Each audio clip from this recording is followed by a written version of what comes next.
Detroit city government is a service institution that recognizes its subordination to the people of Detroit. The city shall provide for the public peace, health, and safety of persons and property within its jurisdictional limits. The people have a right to expect aggressive action by the city's officers in seeking to advance, conserve, maintain, and protect the integrity of the human, physical, and natural resources of the city from encroachment and or dismantlement. The people have a right to expect city government to provide for its residents decent housing, job opportunities, reliable, convenient, and comfortable transportation, recreational facilities and activities, cultural enrichment, including libraries, art, and historical museums, clean air and waterways, safe drinking water, and a sanitary, environmentally sound city. Keep it locked.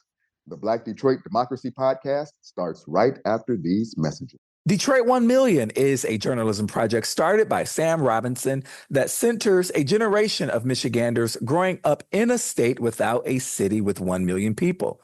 Support the only independent reporter covering the 2025 Detroit mayoral race through the lens of young people. Good journalism costs. Visit Detroit1million.com to support Black independent reporting.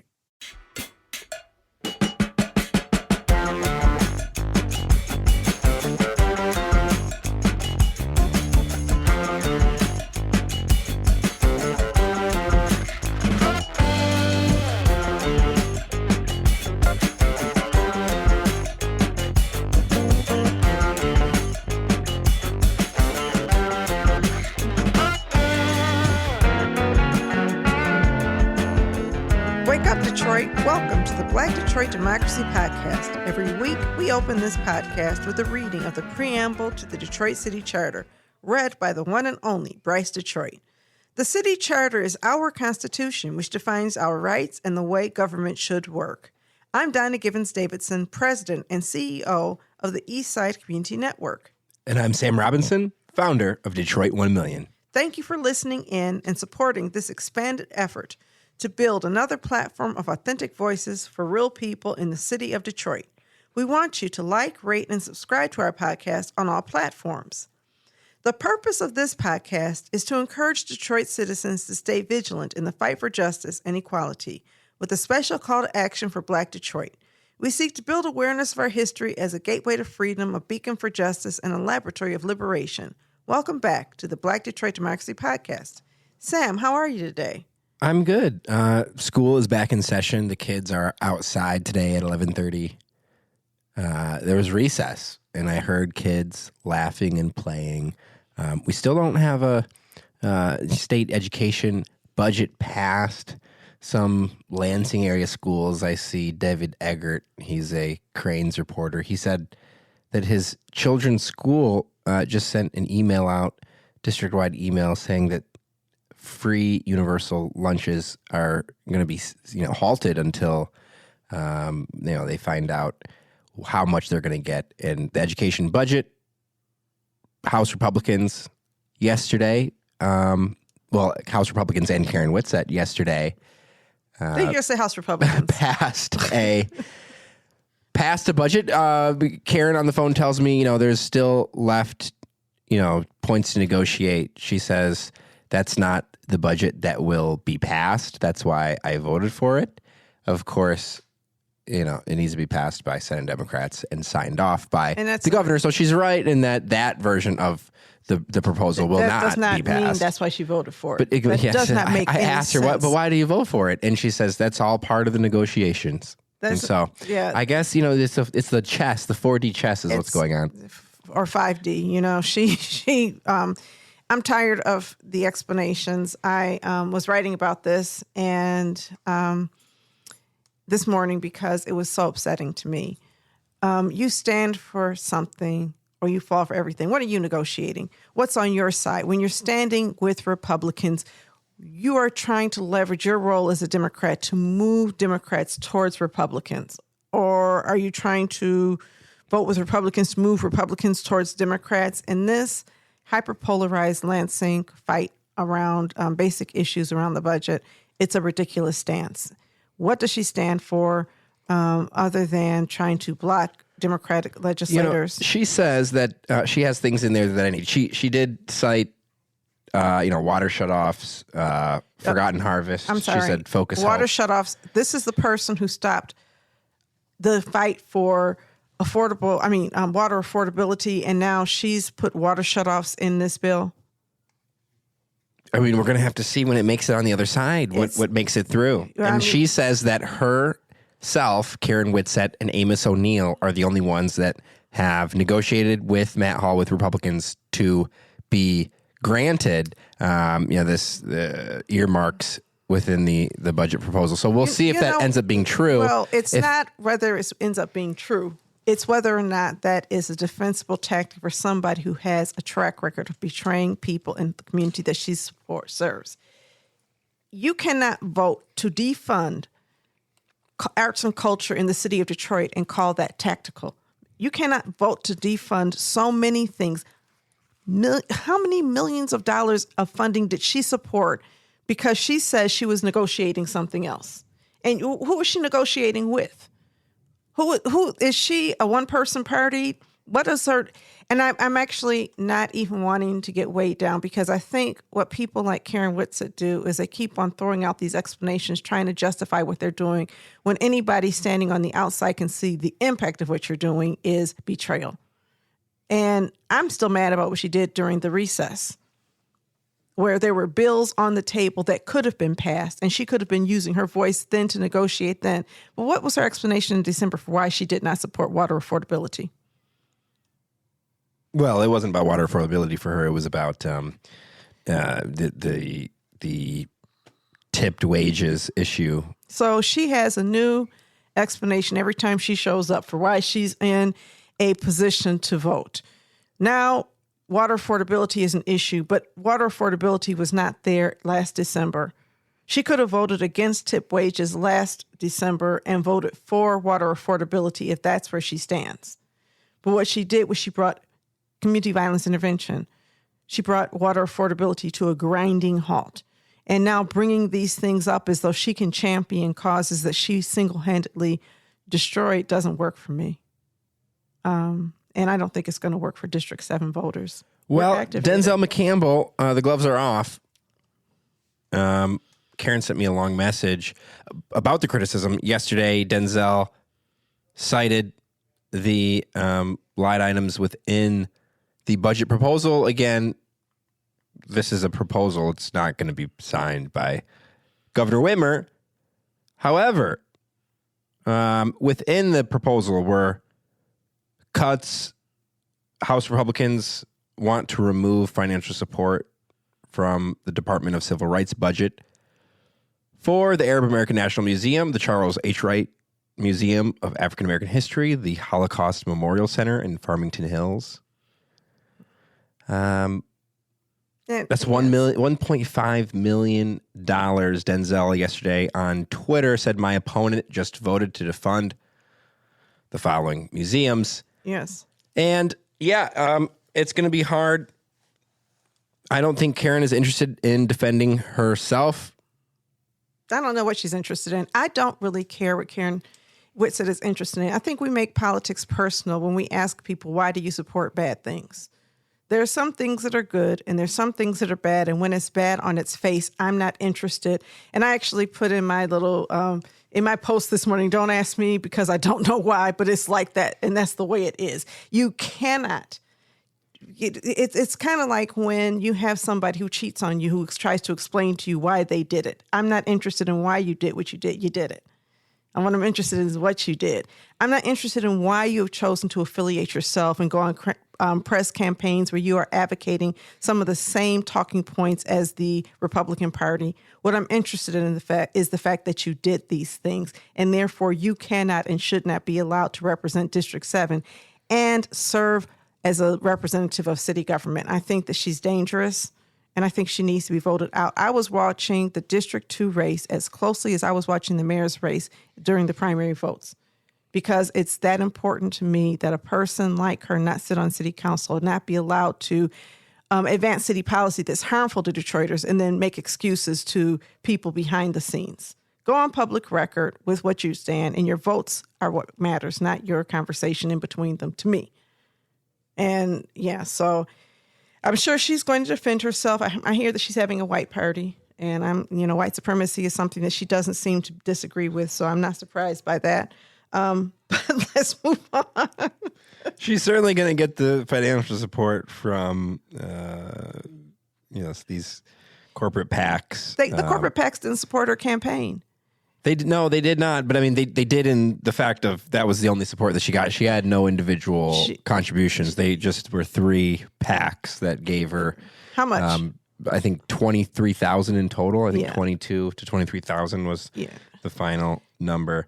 But she said, "I can appreciate Denzel trying to make a name for himself and be relevant on the success God has blessed me to deliver." Oh my gosh! For my Please district. don't read this to me.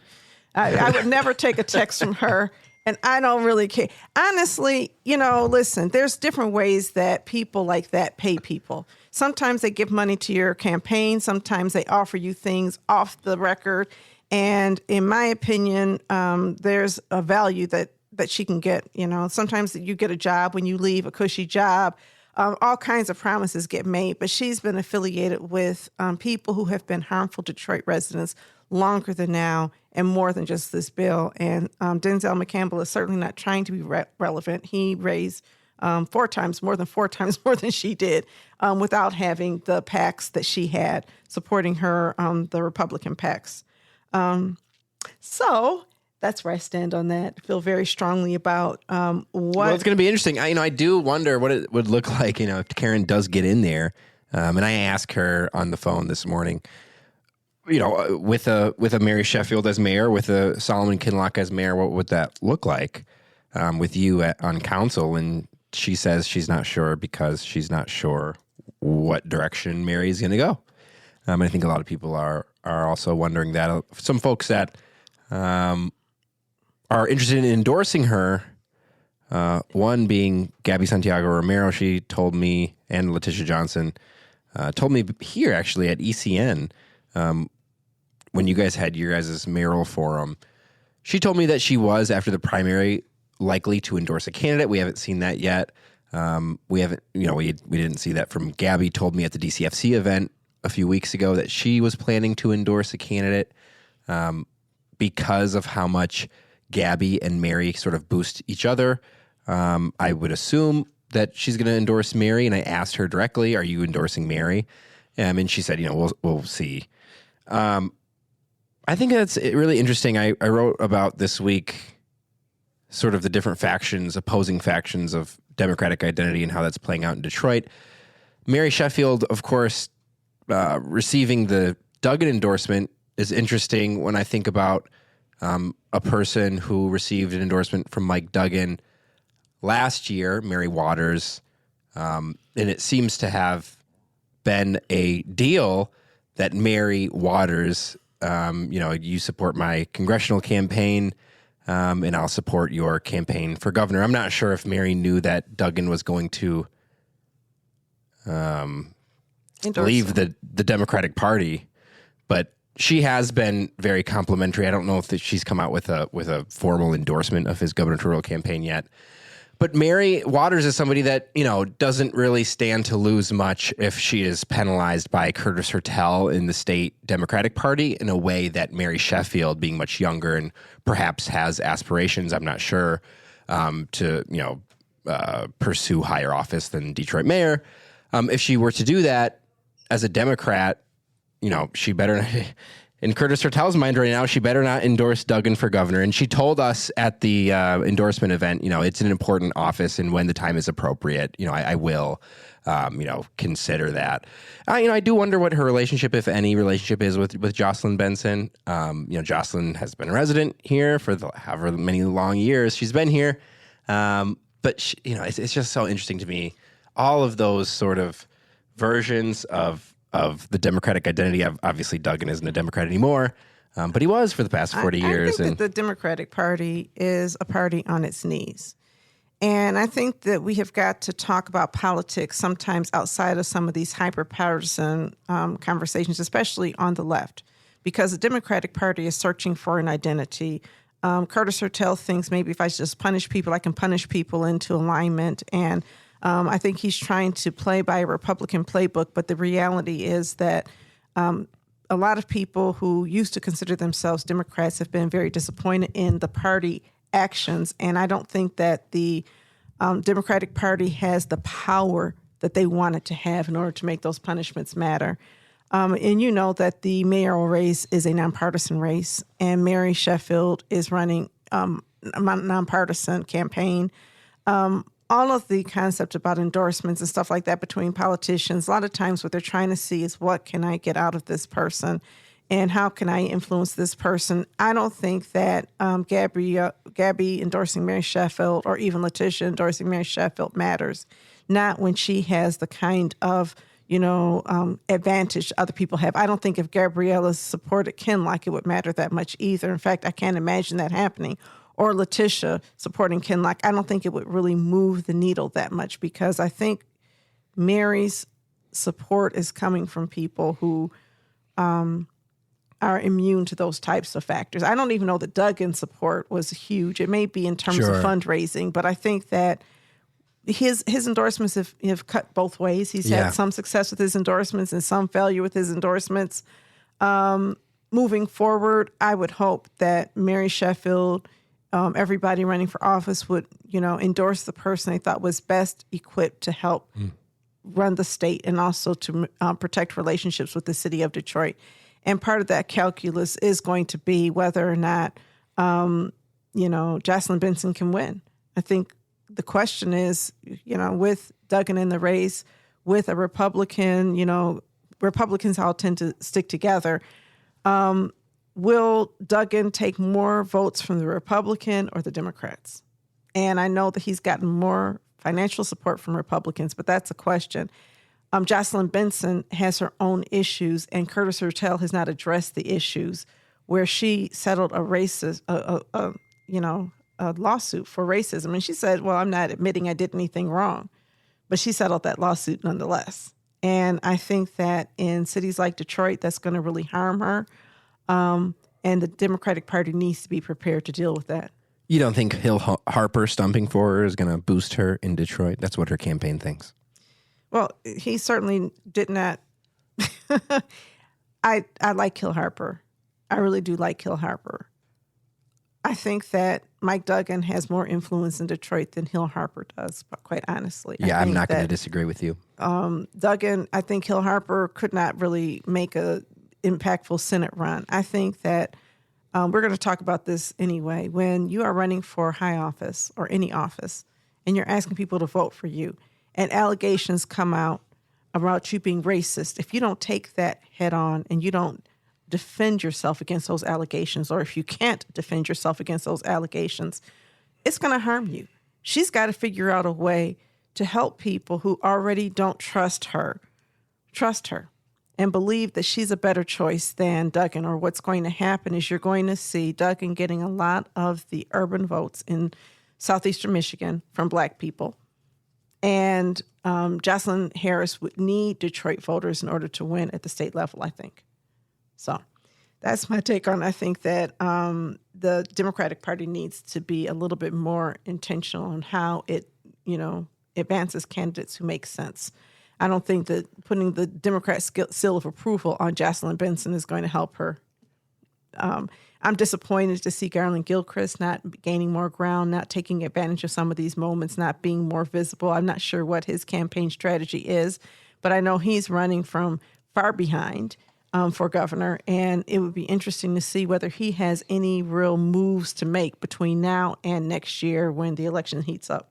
Yeah, I don't know. I don't know if he's going to, be much on the attack against Benson, seeing that, if he does lose in that primary, or, if he gets to a point where he says, I can't win, and then he falls in line. Obviously, politics are politics, but you probably don't want to ruffle the feathers there. And I'm sure they don't have perhaps I'm wrong. I have no insight into the relationship between Garland Gilchrist and Jocelyn Benson, or if any relationship exists. I do wonder whether the story about that lawsuit settlement is going to sort of be carried by anyone. If anybody's going to put steam behind furthering that story, Well, Duggan will. Duggan Sure. will. And certainly if she's running against John James, he will. Sure. Because Duggan has no problem taking the gloves off, neither does John James. Sure. I think you cannot run a campaign where you're unwilling to address issues that voters may have. Sure. I like Garland, and he is one of the nicest people I've met. I don't know if that niceness will serve him unless he's willing to not just, because listen, accusation of racism, that's not dirty politics. That speaks to, do you want a person who discriminates against black people and has ritually done so in office according to the accusations? Do you want that person to be governor of the state of Michigan? It's a lot bigger than, did you kill your dog kind of accusations. These are accusations that are relevant to Detroit voters. We live under a racist president. Do we want a racist governor too? Do we have the right to know that our governor is not racist or to believe that our governor has learned from mistakes or whatever? I just think it's a big issue, and I'm not encouraging anybody to run on that, right?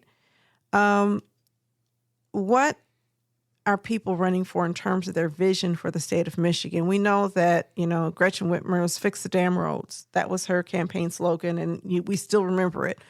What is Garland's? What is Jocelyn's? Stand tall is Garland's. Okay. Stand tall. Are you kidding me? I know. That's his thing. I know it is. I know. And if I was 6'11", that might be my thing too. But the reality is that is not a political, that's not politically savvy. No, that is not. I held my laughing and I had to cough it out there. I know that. I love to stand tall. I don't know what Jocelyn Benson's thing is. She's a purposeful warrior. That was the name of her book. I'm not sure, she's a defender of democracy. I know that's what Time Magazine said. And I do know that if I was Jocelyn Benson, I would tattoo on my face, I fixed the damn Secretary of State branches and I modernized the damn election system. I would say that until everyone is tired of hearing me say it. I would say, I modernized your election system. We had the most voters ever. And you used to have to wait 5 hours to do anything at the Secretary of State. You don't even remember. You guys sitting back there don't even remember when I was 16 years old. I got my driver's license in, what year would that have been? I don't even know. But Ruth Johnson was the Secretary of State. Mm-hmm. And I sat there in Midland, Michigan. So the population of this city that I'm in is 40,000. There's nobody that lives here. Why is the Secretary of State taking me 3.5 hours to have to sit in here? Now you set an appointment. You might walk in there and not realize that you have to set an appointment and might have to wait for the appointment. But you set an appointment, usually there's nobody even in there anymore. There was a period of time where the appointment system was not working really well. It was bad, yeah. But that was early on, and now it's better. It's better, but I think for those of us who remember when it was bad, those are not so much better. And why does she not just say this, like hammer it every time? Like, that's my thing. I fixed that. I fixed that. I fixed that. Yeah, I mean, efficiency is one thing. She does talk about that. But she does the talk about governor efficiency. has to be more than efficient. What is the governor's vision for the state in areas that people care about? People are really scared about what's going to happen under, President Trump in terms of all these budget cuts. You have to have a vision for governing this state and take positions right now. One of the challenges is that when you work for an incumbent, you don't want to criticize the incumbent. Garland, for example, is lieutenant governor, and he is running for a seat not against, Governor Whitmer, but he needs to understand also that he needs to differentiate himself from her because to the extent he inherits some of the criticism of things like the Michigan Economic Development Corporation and how they spent money helping people, some of the dark money that Mike Duggan is surprisingly now opposed to in economic development. Remember when he said that Michigan was an embarrassment to the nation in terms of our job creation or whatever it is? He's got to be willing to critique what is in order to get some people. And he's broken with the governor on many issues, foremost being her sort of posture toward Donald Trump, right? Garland is taking a much more stern, aggressive approach toward Donald Trump's actions while Whitmer is being sort of, milquetoast and trying to buddy up with him. He also has said that, a special election should be called in Midland, Saginaw Bay City in that state Senate district up there. It's absolutely unconscionable. I mean, a special election has not been called. And you don't have representation. There's a reason why, but it is bad governance, and that will harm whoever it's bad for Democrats because when a Republican campaign when they finally do the election, the Republican candidate is going to have months of they didn't want me to run. They didn't want me to run. Look, Let's talk about how long have people from that district not had elected representation? How long has it been? I don't know. You tell me. It's been quite a while. It's been quite a while, and the governor has the sole authority to call in a special election, and she has not. And so that's going to be harmful to the Democrats down the road. Yeah. I hope that, she has a good explanation for why she has not. It's been since, I think, February. Yeah. It's been at least 6 months. It's been at least 6 months. It's been vacant since January 3rd. Yeah, I thought it was longer than that. Yeah. And that's because Kristen McDonald Rivet, she's from Bay City. She got elected in Congress. And what party? She's a Democrat.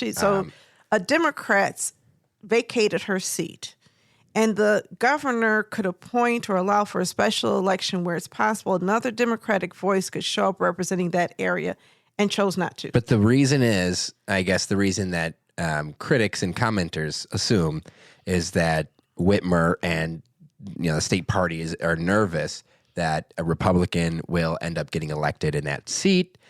Where a Democrat once was. McDonald Rivet, of course, won that seat. It's a hot and contested seat where Republicans usually thrive. So either we believe in democracy or we don't. Right. Either voters have the right to vote or they don't. Well, no, the Republicans don't have the right to say this, right? But I do.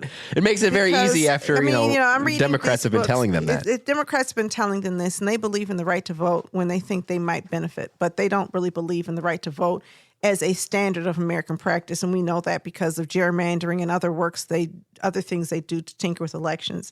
At any rate, we're going to take a break, and when we come back, we're going to talk about the Money Out of Politics campaign, which I'm really excited to talk about, also happening at the state level.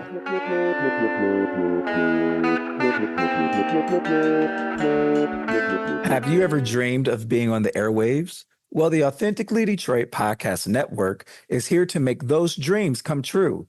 Formerly known as the Deep Network and located inside the Stoudemire, the Authentically Detroit Podcast Network offers studio space and production staff to help get your idea off of the ground. Just visit authenticallydet.com and send a request through the contact page.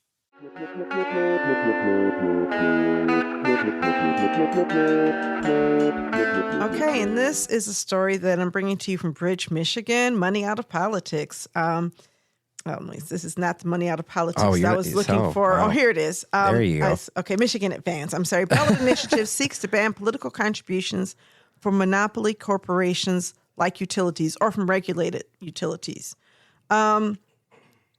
A ballot initiative is in the works to ban corporations with large existing or pending government contracts from making political contributions to candidates for office and sitting lawmakers, taking back our power. A coalition backing this initiative announced Monday its plan to get language approved for signature collection. And that language was just approved, right? Yes. And so this means two things. Number one, if you have a large or pending government contract, you cannot make political contributions to candidates for office. And for example, Eastside Community Network has large governmental contracts, but because we're a nonprofit organization, we're already banned from political speech. But this means that private corporations that have that also cannot make contributions, which is sort of like a form of bribery or something that's unseemly. But it also means that regulated utilities that function like as monopolies like DTE Energy and Consumers Energy and Blue Cross Blue Shield of Michigan also cannot make campaign contributions. And that, quite frankly, is a huge development if it happens. The first ballot initiative is Invest in Michigan Kids is a constitutional amendment. I believe this is a law that they are seeking to impose. So the opposite. So this one, no. You're yes. Absolutely correct. Yes. This one is an initiative. The other one is a constitutional amendment. And this one, a bunch of different local groups, statewide groups, Emergent Justice, Michigan Environmental Justice Coalition, League of Conservation Voters, Michigan United Action, Moses Action, Progress Michigan, organizations that you guys have heard before, like Voters Not Politicians, in June earlier this summer in a press call, launched the effort and said that the ballot proposal, isn't a cure-all for every campaign finance issue, but it is a major step forward. They point to states like Connecticut, Hawaii, New Jersey, and Georgia, and federal agencies, like the SEC, have banned political spending by utility companies and corporations that do business with governments. Business leaders at the chamber, the other perspective of this, a sort of Republican pro-corporate perspective, free speech laws that individuals are as corporations. I run a nonprofit, and my nonprofit doesn't have free speech rights. When the chamber and Eastside Community Network is a member of the Detroit Regional Chamber, when they fight for my speech, we can have that conversation, because the reality is they're willing to suppress speech in some instances, depending on, whose speech you're trying to suppress. We talk about free speech, and some of the same people are okay with removing information from museums and books from libraries and, even the way that we speak in our nonprofit world punish us by removing our access to grants. But that's free speech too, right? There are people who are being arrested for speaking out against the war the atrocities and the genocide in Gaza. So free speech is one of those things, again, that receives selective support, we'll just say, from the right. What they really want to do is give power to the speech of corporations that exceeds the power of all other people. And that's part of the problem with our democracy. Yeah. The challenge is, though, the significance of this. Right now, Michiganders, and certainly in Detroit, we have some of the highest energy rates in the nation and some of the least affordable energy in the some of the least reliable energy in the nation. It goes out all the time. It goes out all the time. It stays out for long periods of time. And rate hikes keep getting approved. Yeah, and it's really crazy. I mean, the people's DTE bills now are just something like, and I say, the bills are getting crazy. I hear what people are paying for their car insurance, and it's like $350 a month for car insurance. That's more than the car note for some people.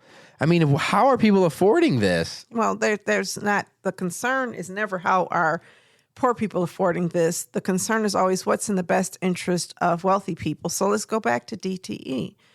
And I don't want to get these dates right, but I get them wrong, but sometimes I do, and I apologize in advance if I get this wrong. I want to say sometime around October of 2023, they distributed over $700 million to shareholders.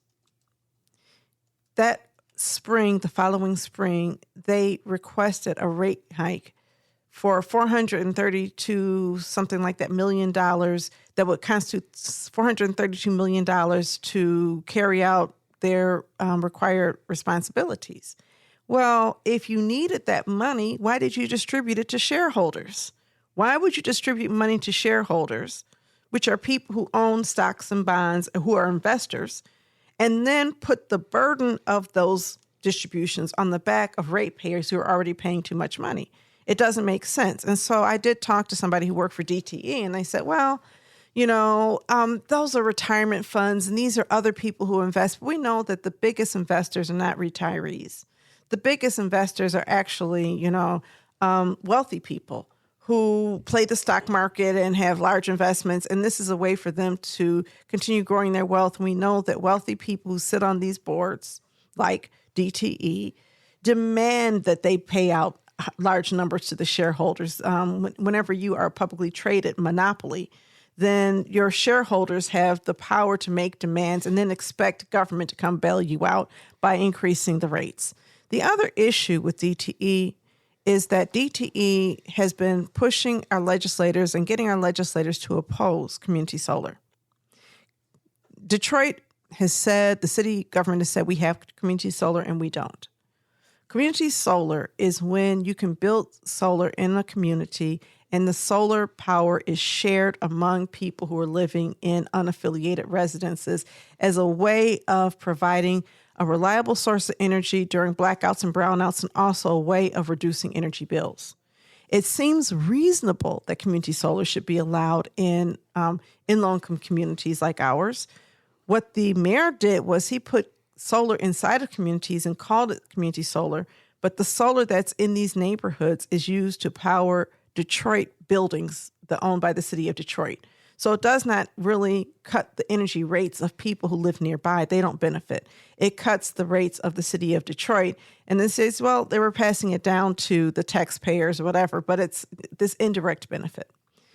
We need community solar in a city where we have unreliable service that's unaffordable. Community solar would make service more reliable and affordable. But until we get money out of politics, until we're able to challenge DTE and say, you can't provide all of this money to folks, they're going to continue to have the power to sway politicians to protect their interest against the interest of the people who are actually voting them into office. So, newsflash, I'm also, a disclaimer, I'm on the board of Voters Not Politicians. And so I am part of a campaign individually to help move this process forward. And it has been moving forward to the point where they are now able to collect signatures. I'm not sure. I think Sean McBrearty, he is of Clean Water Action, one of the coalition partners. He told me that after Labor Day, they're going to start, they're going to launch their big ballot signature drive effort. They need to collect 356,958 signatures within 180 days. Yeah. And this is going to be done by volunteers. And that's the other exciting thing. And I'm happy to be part of these volunteer voter ballot initiatives. The thing to keep in mind, though, is that there are rules governing how we collect signatures. And so in the interim, what we're doing is we're going to be producing the ballots. We're going to be training collectors and making sure that we adhere to these laws, because we know there are going to be court challenges and there's going to be people trying to throw off various signatures. And so even though that's the number of signatures we have to collect, we need to collect more because there's going to be errors. Between now and Labor Day, it's not a long time, there's going to be an effort to make sure people are prepped and ready to go. Yeah, and there's going to be a lot spent against this effort. Obviously, DTE, Consumers Energy, they like participating in our political process because they reap massive rewards. They have massive sway in Lansing. In a statement, Consumers Energy said the ballot proposal would seek over 200 state contractors and pick winners and losers and who gets to participate in the political process. Consumers Energy and DTE have quite certainly been winners in the last 20 years of Michigan's political process. They have not lost at many junctures. The Michigan Public Service Commission exists to keep these utility companies in check, and they don't do that. Craig Mauger is a reporter at the Detroit News. He attempted to talk to just one of the members after a member was ousted. Critics of DTE believe that the member was ousted because they were a critic of DTE. And guess who is now going to take that member's place? Right. Shaquila Myers. Right. Shaquila. It was Joe Tate's chief of staff. Yes, she was. And we know that Joe Tate is very friendly with the folks that lobby for DTE. Yeah, well, and that really helped him politically. His inability to effectively represent the people who elected him to office really killed his political life. I think he got this position of, over the House of Representatives, State House of Representatives, and he actually just squandered the opportunity to actually lead. He got paid off, and so hopefully he will enjoy a very fruitful private sector career, but his political life has been harmed by that. And Shaquila is she's now representing them, and isn't she? I get these things confused. Isn't she also going to Eagle? Going to be. I'm not sure. Okay, I know that she was appointed last month to the Michigan Public Service Commission by the governor, and her term does not end until the 2031. My gosh. Yeah. Yeah, and she's very nice. She was actually in the Whitmer book. Whitmer name dropped her as her sort of, Detroit person that showed her how how black people love her. Oh, well, that's great. Yeah. I'm not worried about people being nice. I like for my friends to be nice, and certainly my family members, I like for them to be nice. But when I elect people or vote for people, I want people to be effective. I want people to stand for something. Nice people, the problem that we have is we believe only mean people do things, right? A lot of people will say, listen, I've met, some of these most staunch racist Republicans, and they're very nice to me.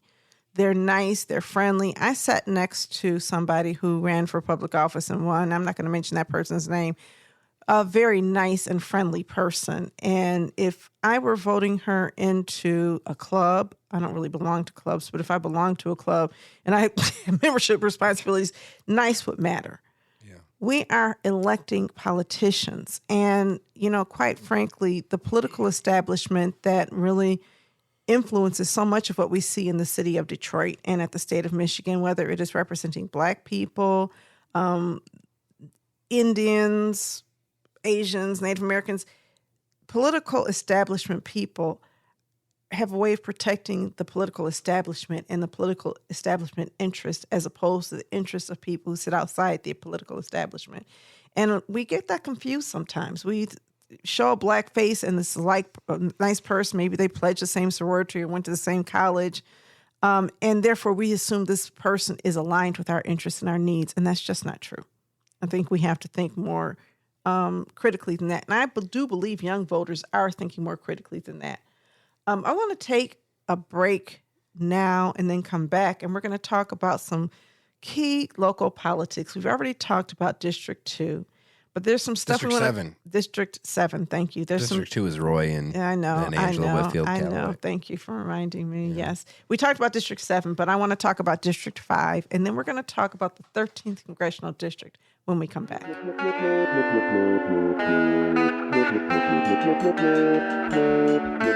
Interested in renting space for corporate events, meetings, conferences, social events, or resource fairs? The Mash Detroit Small Business Hub is a 6,000 square feet space available for members, residents, and businesses and organizations. To learn more about rental options at Mash Detroit, contact Nicole Perry at nperry@ecn-detroit.org or 313-331-3485.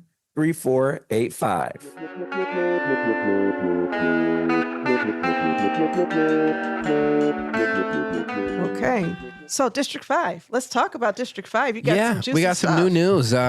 Finally, we have some reporting from the Detroit News. They are, the paper of record in the city of Detroit and the state of Michigan, yet they didn't do any city council coverage for the council races in the largest city of the state until now because it got so juicy. And I was talking to Louis Aguilar. He's one of the authors of this report. There's another journalist who I do not know, Ann Snabes. Oh, I do know Ann. I just met her, actually. I've met her several times. She's quite nice as well. But she covers Macomb County. She does not cover the city of Detroit. But she did a very good job doing the story. I do not like the framing questionable past of candidates hang over key Detroit City Council race when one candidate's questionable past is like domestic violence charges and then one's questionable past is eviction from apartment. Not sure those are the same things. However, we've talked about it on this podcast. I've talked about it on various other podcasts. The Indian Village Homeowners Association, Historic Indian Village Association, is involved in a legal battle with Renata Miller over a disagreement. Isn't it? For I think several disagreements. Rentals? Yes, there was a Airbnb being utilized by a neighbor out of his garage that is illegal, but there are several other allegations made by these Indian Village homeowners against Renata Miller. As you guys can imagine, this is a group of mostly white, wealthy non-Detroiters mostly. Well, I mean, they are Detroiters, well, right? now they are now. They live here. But perhaps they are not from here as Renata Miller feels like she is. And so, when I talk about these issues with her, it is, that's the framing of it. Well, that's unfortunate framing. Yeah. Because if I own a home in Detroit, then I'm a Detroiter. And so, new Detroiters, we can say maybe. So Renata has been backed by the UAW and several others. She's been endorsed, I think, by Scott Benson and a number of other. Mary Waters endorsed Renata Miller. UAW Region 1 and 1A. AFSCME, Michigan Council 25. Black Slate, the original East Side Slate. And her campaign website does note Renata has faced personal adversity, including both health and financial. Renata came back. She had a health scare a number of years ago in which she almost lost her ability to walk. She tells me she almost lost her leg, and she powered through, and she thanks God every day for that. And she, I think, uses a lot of her motivation to be an effective campaigner, in which I saw her be she had the best campaign out of any D5 candidate, right?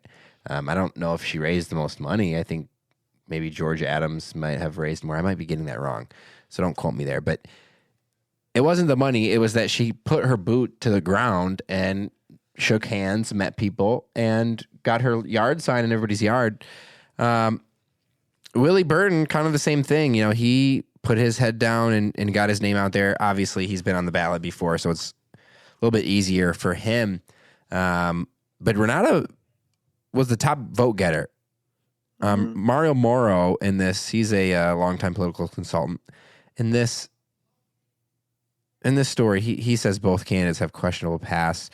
And you'll hear, about Mario Moro. Mario Moro has a questionable past. Have we talked about seriously? Look into him. He's got drunk driving on his record when he was on the school board for another state in Michigan, using terms like questionable past to describe people who have, I don't know. I just think, how does he even have? And in the quote part of Willie Burton's is, getting arrested at a meeting. We all watched that happen. I mean, it's on video. You can go watch him getting arrested. I don't think any part of that arrest was all that egregious. Do you? I think that I think that he was being, combative. Yes. And it was a verbal argument that went south because the person that had the authority to remove him used it. Yes. And I think that's what happened. I'm not sure that it was a indictment on his character and erratic behavior.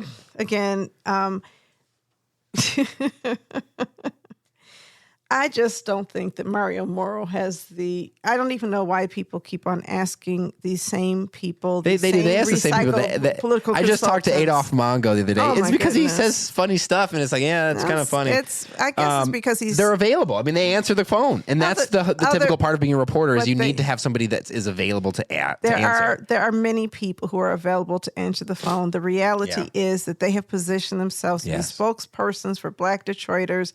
And a lot of times they get it wrong. A lot of times they're bringing bias to the table. And 0% of the times are Black Detroiters or Black people anywhere in the Detroit News or Detroit Free Press covering these local Detroit issues. There are no Black reporters that are currently covering the city of Detroit for the Detroit News or Detroit Free Press. That is a fact. And I think that is a very unfortunate one. It is an unfortunate fact, but I think it's also unfortunate that we have a way of assigning these are the spokespeople for a population of over 600,000 people. Certainly there should be more than one voice. Who are the young people? Right. I talked to him. I talked to Kamal Clark all the time. Exactly. Jadante Smith, Juwan Howard. You're telling me that Juwan Howard and Kamal Clark won't answer the phone? Of course they will. Right. But the reality is their phones aren't ringing. Sidney Calloway. That's the reason we need to have some turnover in some of these.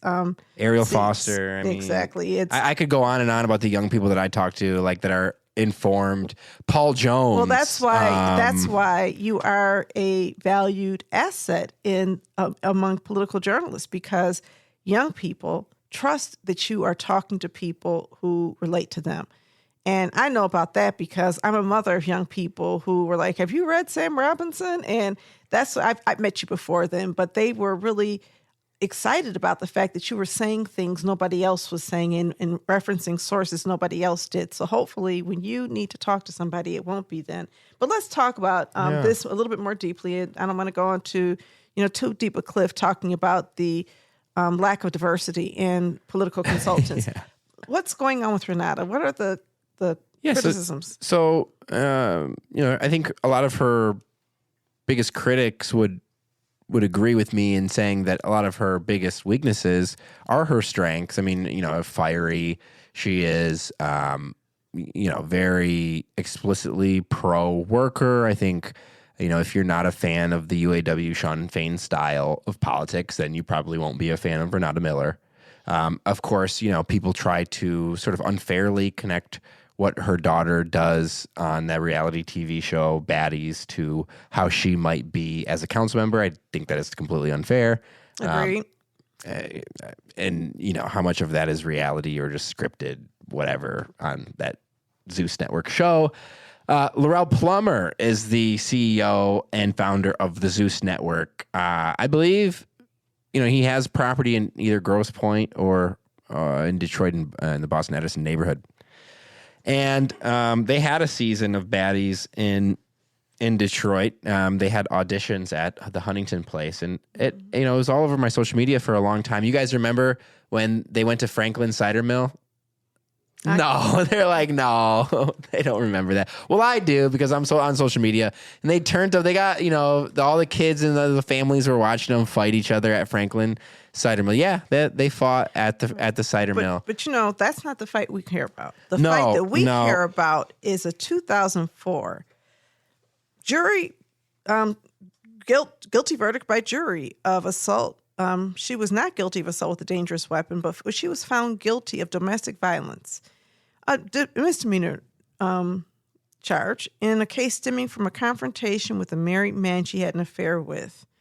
The incident with her former partner happened outside his home in Oak Park on August 25th, 2003. Two things. Number one, I don't know that he was harmed physically. And so that would be different than the domestic violence conviction of Solomon Kinlock, whose ex-spouse did suffer some physical damage. However, it is still a conviction for domestic violence, and domestic violence should never be minimized or trivialized or justified, right? It's wrong. It is wrong to be violent against any human being, I believe. Whether it's a child or an adult, I believe that excessive violence is verbal violence. All of those things are problematic. But she was convicted of this. And I don't think, as you were alluding to, that conviction is comparable to an eviction. Mm-hmm. What are you saying? Well, no, I mean to Willie Burton's arrest because of public protest. He was protesting, and I think that those are separate kinds of things. One is a questionable character issue, and the other one is really a protest issue. And I think a lot of us can agree that the Detroit Police Commission has problems and does not do things the right way in a lot of instances. And I mean, again, with Burton, it's hard for me to get a hold of him, but he responded to Luis Aguilar. Renata did not respond to this story. I want all candidates and electeds to start responding to media when they're going to do a big story like this on you, because you lose the ability to control your own narrative. Now you have to go, on the defensive after the fact, instead of being able to, as this all first comes out, let the record show, up against whatever it is that the news reporters are going to write. A lot of electeds that I talk to do feel like news reporters are out to get them. And yeah, that is true that a lot of news reporters are, looking for the salacious, how can I make these people look stupid? That's not the type of people that you should talk to. Usually those people work for TV news stations. Mm-hmm. Not all of the TV news people, but certainly Malachi Barrett and Sam Robinson are not trying to get anyone. That is not the point of what we do. And I want to reiterate that. Mm-hmm. Malachi Barrett and Sam Robinson, I can't speak for everybody, but I do know there's a few reporters in the city of Detroit, Dana Afana, anyone, over at the Outlier crew. They're not trying to get anybody. There are reporters that are actively trying to get people, and for good reason, right? That's their whole purpose and job. But I cringe when it's all here. And this is something that I didn't even, I didn't do my due diligence to look this up. I didn't know about the domestic violence case until I read this in Luis Aguilar's story. I had spoken to a number of historic Indian Village Association homeowners and residents in that area that had raised concerns. And I will tell you guys, just kind of to take you behind the scenes of like what prompts me to report on these issues or not. We knew this would come out if she made it past the primary. I don't think if we would report on this, I've heard a lot of people say, why wasn't this a story before the primary?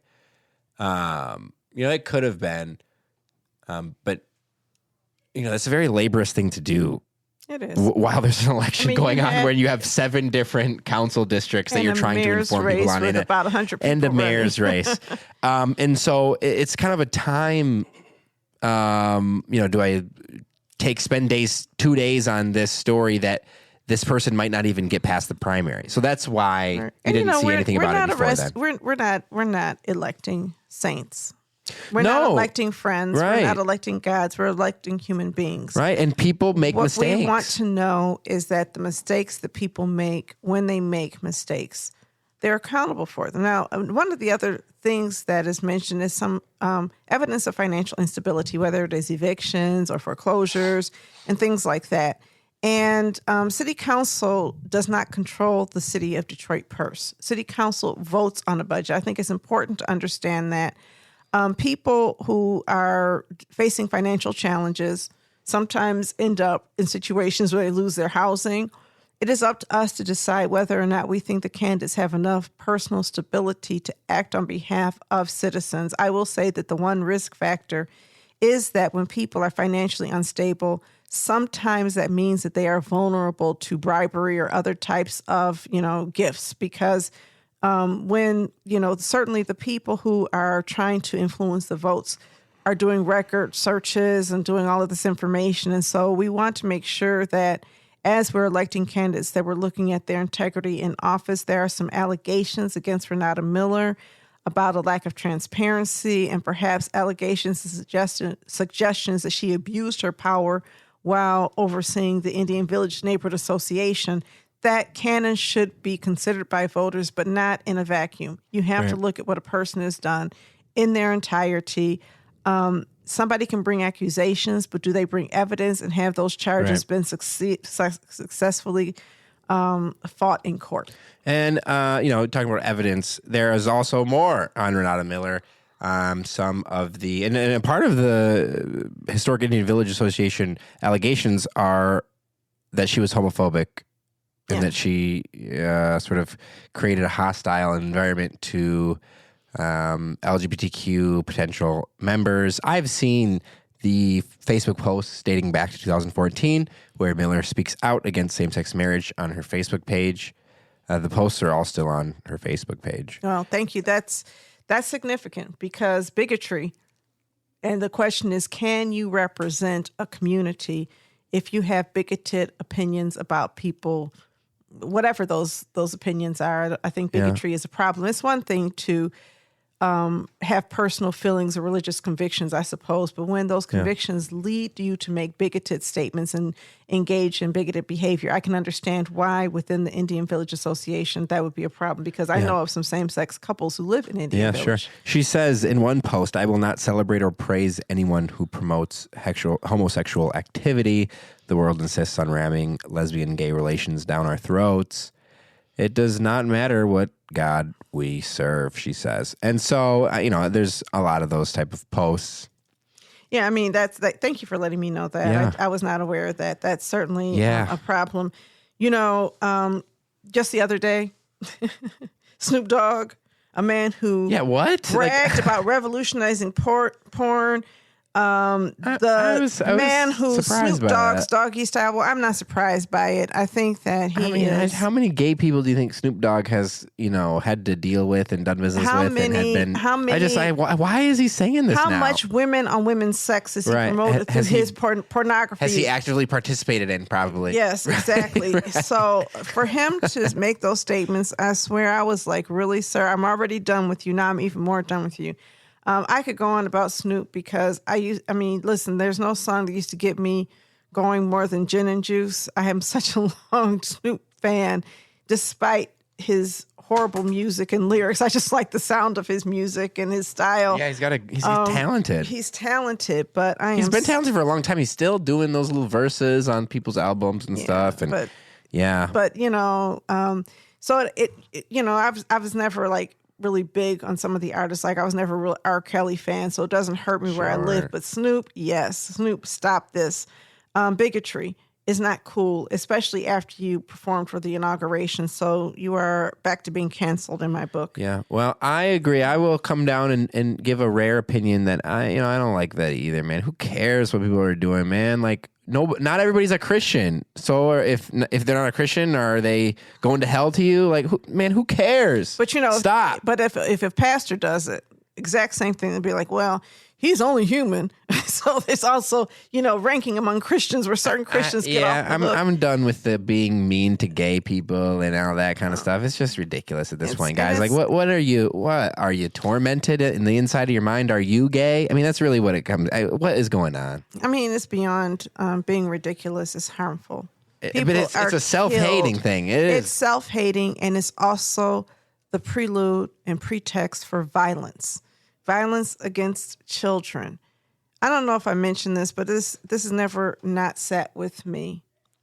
When my son was in 7th grade, sometime before school started in the summer, he told me he was afraid to go back to his middle school because people threatened to kill him.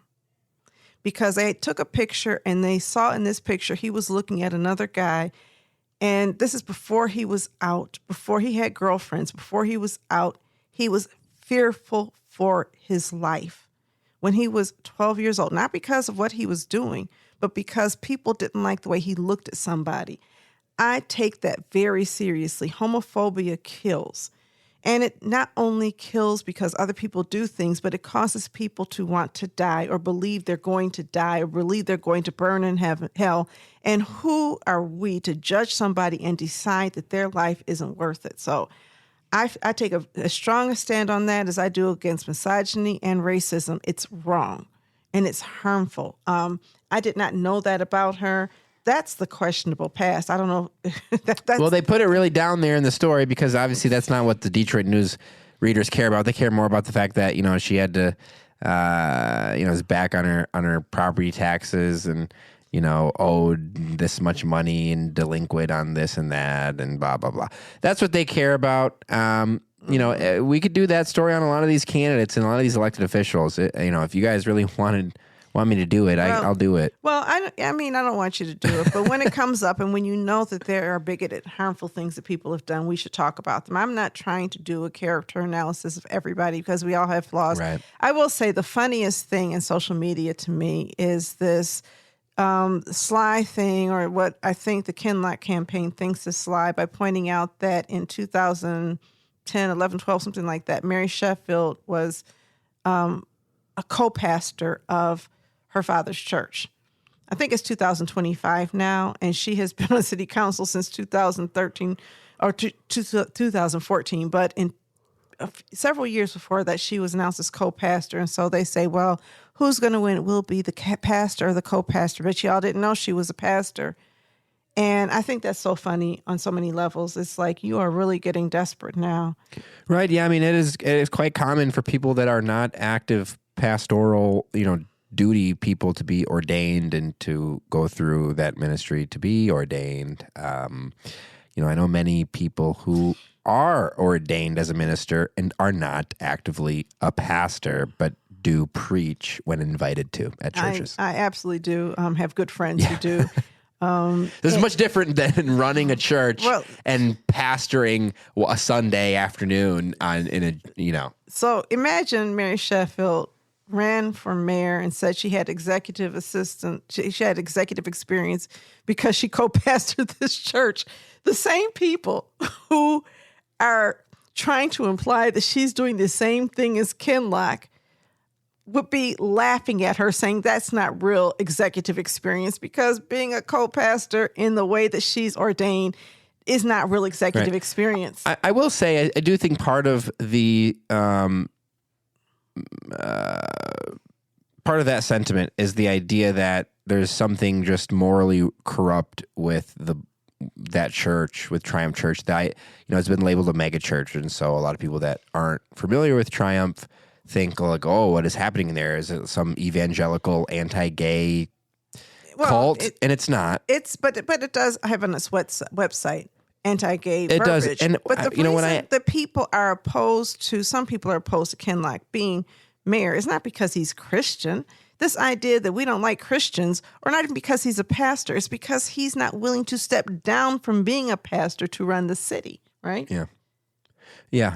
I think you're right. I think going back, the anti-gay language that's on the website is that they don't, they only recognize men and say two-sex marriages. They will not do same-sex marriages within the church. When we ask Kinloch, if you could change that, why don't you change that? And he says, if I could, I would. There's this implication that the top donors at Triumph are the ones that are on their executive committee or the board, the people that determine what their values and what is on the website. It comes back to the fact that it is Kinloch's church. He could also marry gay couples at City Hall or elsewhere, I guess. He says that, but he also says, this is what it says. We believe that God wonderfully and immutably creates each person as male or female, and that those two distinct complementary genders together reflect the image and nature of God. We believe that God created marriage to be exclusively the union of one man and one woman, and that intimate sexual activity is to occur exclusively within that union. So number one, for people who support LGBT community, we know that there are transgender people that were created by God as well. We know that there are some people who are born with two genders, physically with two genders. And so this idea that everybody breaks down into two genders is a big part of what the oppression looks like under a Trump administration, where some people are saying we're not anti-gay, we're anti-transgender, all of this getting men out of girls' sports. And I think that has a life at Triumph. I think the people that are at Triumph and the leaders there would, as a whole, that would be reflective of their thinking of, they're not anti-gay. We love and know gay people. Gay people attend our church and our members and our leaders. I don't think there are transgender people that are visible that are members of the church. And if there are, perhaps there are, and I'm absolutely wrong. But would they even feel welcome there? Right. I don't know if they're in leadership positions or if they are. I don't think a lot of transgender women are in church. And transgender women are still being killed. Black transgender women are being killed more often than most other people. I mean, the percentage of them being killed is so high, and I think that it's important that we acknowledge that. Yeah. I will say though, it is important that we acknowledge that. I don't need to know what your thoughts are about being about gay marriage. I don't need to know your thoughts about gay couples or. I would expect you to not have posted on Facebook, over the last 10 years about why they're not right. And I would expect you. I hate that for her. I would expect you to reword whatever it is on Facebook or take it off the website. It doesn't have to. It sits on the website for a reason, and it's attractive to a certain type of person. You can't claim this is my church and I'm in charge, and also this is not my church and I have nothing to do with the language here. But let's talk about something else before we go. Just one more thing. You had an exclusive for us. I wanted to save the best for last. Oh my God! Yes, we do. Let's talk about the 13th district, and let's talk about the fact that the field is not set. Donovan McKinney, Adam Ollier will not be the only Democrats, along with Tree Tanner, that you see on your August primary ballot. We don't know how exactly it's going to shake up yet. There's so much time to go. But we have good reason that, and who do you think we could be talking about? I think there's somebody that ran for Congress a year ago who was endorsed by Mike Duggan. That's Mary Waters. She ran against Shree and got a Duggan endorsement. Could she, being the top vote getter in the city of Detroit primary election this past you mean for city August? council? Yes, for city council. She was the top vote getter of all the candidates. She says was not even near the top the last time she ran for 13th. But congressional I district. think she's probably looking at that and saying, I'm pretty popular in Detroit. Right. And so I think you could see a scenario in which Mary gets into that race and then Adam and Donovan have to decide amongst themselves, are we going to allow us to be split up again? I don't think that she's demonstrated the ability to run outside of Detroit, first of all. And the 13th Congressional District is no longer just Detroit. You have to have a candidate who can run outside of Detroit. She has not demonstrated her ability to run outside of Detroit. Actually, Adam Ollier has demonstrated greater strength in the 13th Congressional District than she has, and she'd be among his competitors. I think that Mike Duggan's endorsement will mean very little to people who live outside of Detroit, and a big part of the 13th is outside of Detroit. If you look at the election maps last time, what you would see is that Portia Roberson and Adam Ollier won Detroit. Sri Thanadar did not do well in Detroit, but that he won the race outside of Detroit. And so you only need a certain number of Detroit voters if you're going to win a 13th congressional out-county race. And Mary Waters does not have that kind of pull. She doesn't have the kind of, attractive, there's just nothing that I see her be. I don't think she's going to be a threat. I think I've heard rumors that there's somebody who is actually stepping down from a federal post. I'm not going to say which post that is, but it's significant who's considering a run for that race. This is a person who has great name recognition and is trying to figure out what's next. I agree that it's going to be more than just those three people running against Sri. I also think that there is this mindset sometimes in Detroit that we need to narrow the field to one black candidate that's anointed by the black political class to run against the other guy.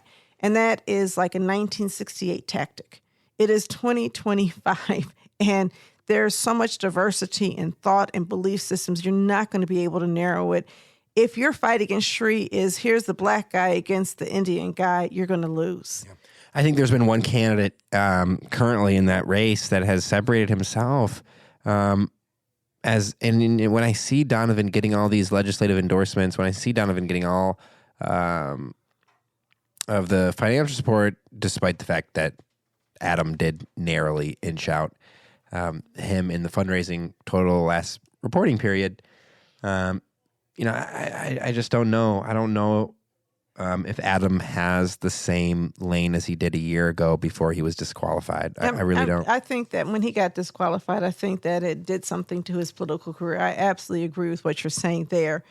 I do want to point out, though, that I think that Adam Ollier. I think he has a bright political future. I'm not as concerned about his career as in the career within getting elected in the 13th district to replace Sri. I think he has to do some things to rebuild trust. People put a whole lot of trust in him, and he fumbled the ball. And whether or not people are going to put trust in a person who fumbled the ball in the past, ran one time, didn't get elected, ran and really should have been in a very competitive position and fumbled the ball. And now you have Donovan McKinney, a fresh face, somebody who's represented the state, who actually is running on a platform of progressive ideas that will be attractive to people outside of the city of Detroit. His version of progressivism is very different than Adam's. Adam is not a progressive. Adam may use those terms, but when you talk about progressive topics, and I know Adam, we've talked a lot and argued a lot. He actually came on Authentically Detroit several times. First of all, Adam is, pro-Israel and would not speak out against Gaza. And I told him last year, when he was running and trying to figure out if he was going to run as a write-in candidate, I could not support him unless he separated himself. And he said, well, I want to focus on local issues. Right now, there's pretty wide consensus that what we're seeing in Gaza is a genocide. It was a genocide last year. And I want to get away from the idea that it's not a local issue when so many of these folks that I talk to who aren't Jewish or Muslim and Arab still care about what's happening, right? I talk to people every day who are not Jewish or Muslim that are concerned about how their tax dollars are being spent by the federal government. Including me, right? And, so we're paying into taxes, and it's horrifying to many of us. So that's one issue. But, environmental justice issues, he got up to Lansing, and he fumbled the ball a couple of times on a couple of votes that I didn't like. One where he voted against the governor on line 5 and with the Republican Party, long before Karen Whitsett was the lone Republican Democrat voting with Republicans. He did that. His first He was vote a big when he friend was, with Tom Barrett. I mean, that was his Republican buddy that he would stump for when he would give,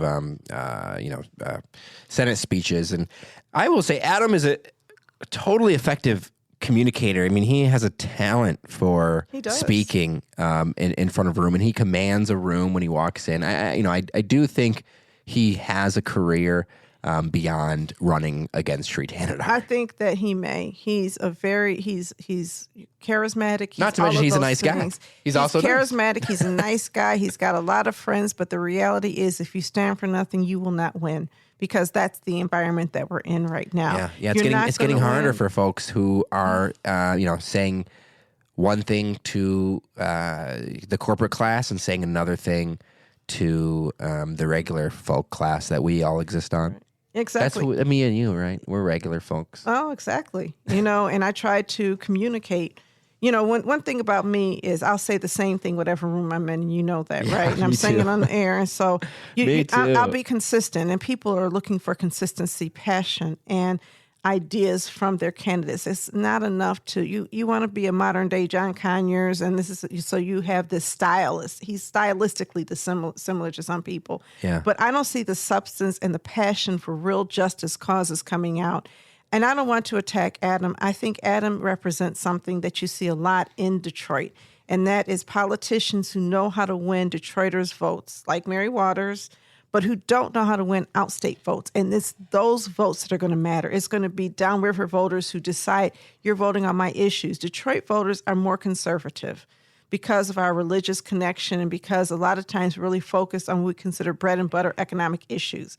When you get to Trenton, when you get to Garden City, when you get to places like that, people's visions for what politicians should represent become a lot more expansive. Yeah. And can you represent those as a Democrat? Because a lot of those people are voting Republican.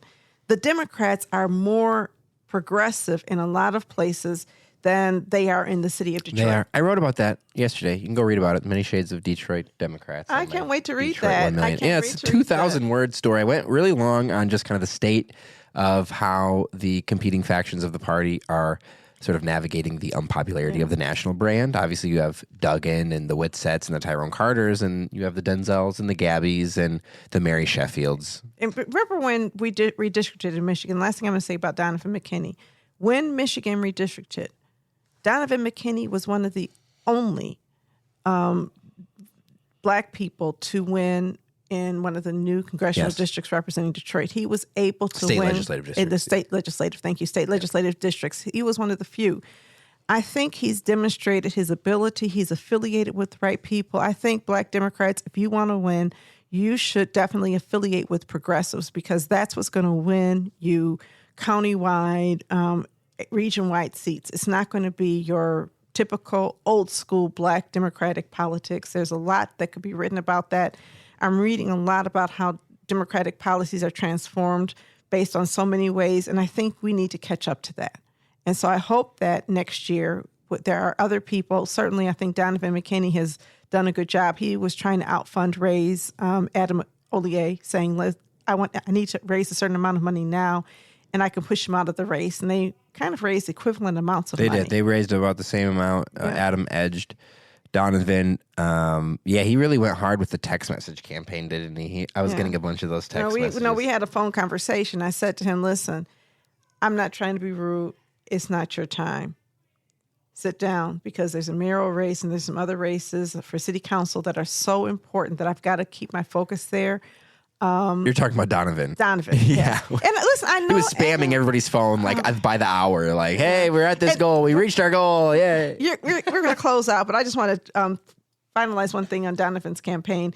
There was a picture of him with his newborn baby that you posted. I did. And he used that as a campaign message. I did. I wondered what the response would be. There was one person that was like, I don't like this. Well, I mean, more than I don't like this. This is disgusting. No, what? They didn't say that, did they? Yes. Who said that? You go back and look at it. There was somebody who looked at it and said it was disgusting, it was repulsive, and they accused him of selling his baby. It was a really bad message. What? I responded to it. But at any rate, congratulations, Donovan. Yes. I do think that people, you are a family man, and we're happy for you. And certainly if I had given birth to a child during campaign season. I probably want to share it with the world too. But I think that it would be interesting to see. And I don't know, because I responded positively to it. I don't know if other people did. It would be interesting to see whether or not people reacted the way I did. They said, why do people do this weird ass like this? What? I didn't even see it's this. More than that. Oh It's my God, more they kept than going that. on too. Yes, They kept going. He wants to share his baby, everyone. Why is that such a big deal? I'm weird for not wanting newborn babies to be exploited in a political campaign ploy and be shared without the consent of the child. For anyone to do whatever they want with said photo. The newborn babies can't consent to I'm weird anything. for wanting to protect children from digital harm. Sure. I don't think the picture of, oh my God. I don't think that photo, and it's the same idea with Gary Miles telling me, well, I don't know where any of my editorial board lives because we don't want to dox each other. It's the same. It's the same idea. Like, people are so like, I need to put the thing in front of my camera thing because I'm getting surveyed. Guys, everything's going to be okay. Like, I promise. Like, no one's after you. No one is coming after you. I think of that as sometimes anti-blackness, that you can take something that a black person does and make it evil. Showing the birth of a child in this challenging world and calling it evil is, anyway. Yeah, that'll close out. It will. So thank you so much for listening to the Black Detroit Democracy Podcast. Be sure to like, rate, and subscribe to our podcast on all platforms. And of course, support Black independent reporting on Detroit1million.com because good journalism costs.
Thank you.